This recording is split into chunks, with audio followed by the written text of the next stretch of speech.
If you need to improve your verbal ability, which is generally a good thing, then read, write, speak. Understand that developing those abilities might be of tremendous use to you. Because it's one thing to live properly, and that's not a trivial thing, but it's another thing to be able to articulate yourself and to be able to negotiate. And generally speaking, there's nothing about that that isn't advantageous. If you're going to speak about something, you need to know a lot about it. You need to know 3 or 4 times as much as you're going to speak about at minimum. So first of all, you have to do your background research. You have to have multiple stories at hand that you can use to illustrate your point. And you have to have a point. You have to organize what you're talking about around a problem. So before I go on stage to speak on my tour, I always sit for half an hour, some of which involves usually about 5 minutes of anxiety. And I think, okay, there's a problem I'm trying to address tonight, a central problem or a theme. What is it? It might be courage, it might be responsibility, it might be meaning. I think, and that serves as an organizing principle. So that would be the point. And then basically I organize, say, a dozen stories around that, and I can kind of arrange them in it as a journey. And it's a journey that circles the main point. And so I'm trying to explore it, to say what I think about courage, let's say, but to take what I'm thinking farther than I've taken it already. And so then I can plot out, little 5-minute stories that I have that are associated with courage. And then I can talk to the audience. And I would say, talk about what you know. Use your personal experience, because that's something that you're actually a master of. You can bring in other material, but it has to be tied to the real world through your own experience. Otherwise, it's not real. And the other thing I would say is you're telling stories. So every fact that you relate or every set of facts has to be tied to a story. There has to be a meaningful output, which is something like, why is it important to your life that you know this fact? How is it related to how you're going to conduct yourself moving forward, or how you're going to see the world? So, because that's kind of the essence of meaning. How does this fact change the way you perceive the world or act in the world? That's the meaning of the fact. And facts without meaning are dull. So you need to know that. You need to tell the truth. That's for sure. For me, my talks are they're an attempt to explore a set of ideas in the most truthful way that I can manage. And that's also an adventure, because letting yourself speak freely about a topic, you don't always know where it's going to go. And so, but that also hooks in the audience, because they're along for the ride, right? The talk should be a process of exploration, like a journey that you're taking the audience along on. Doesn't hurt to read. Really doesn't hurt to write. A little bit of writing every day clarifies your thinking. It's a hard thing to do, and it's an unlikely thing. Most people won't do it, but you read.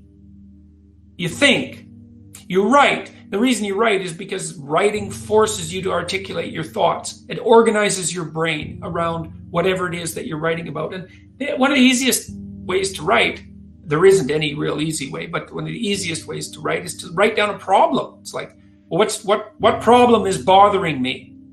Well, you can write about that, first of all, to get the problem clear, because that's a hard thing. Then you start to write about what might possible solutions be.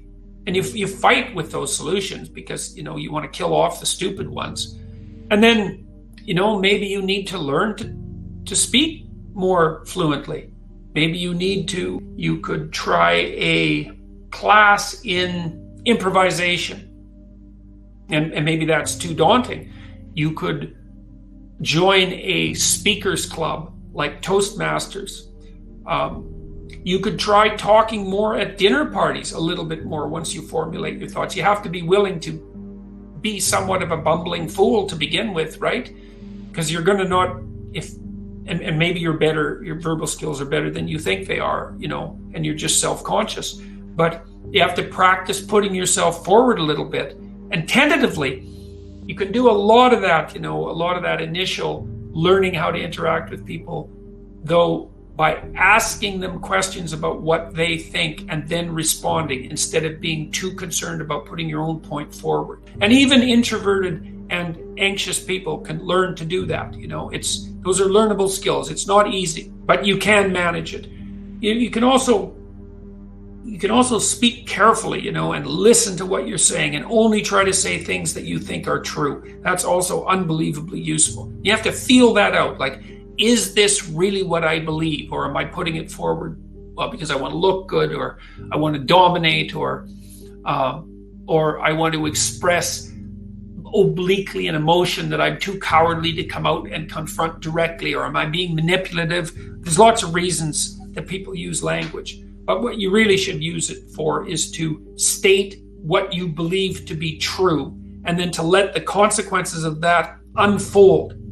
And so that can also help you. I can think in images. And so if I'm building things, because I like to do carpentry and fix houses and that sort of thing, and so I like to build things. And if I'm figuring out how to build something, I can picture it.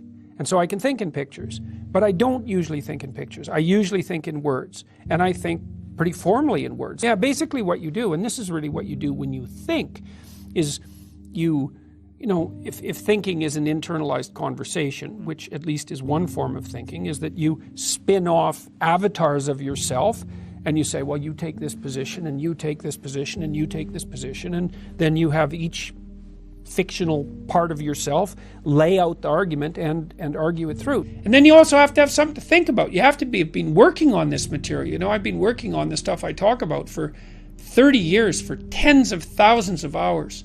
And so I have that reservoir of knowledge, I suppose. And, whenever I read something new, I'm slotting it into the knowledge structure that I use to generate my talks. And I'm reading all the time. And lots of the things I read, I forget. They're not relevant to my central mission, whatever that happens to be. It looks something like the delineation of the relationship between responsibility and meaning, and maybe responsibility, meaning, and perception. It's something like that. And so I have a central concern, or deeper than that in some sense.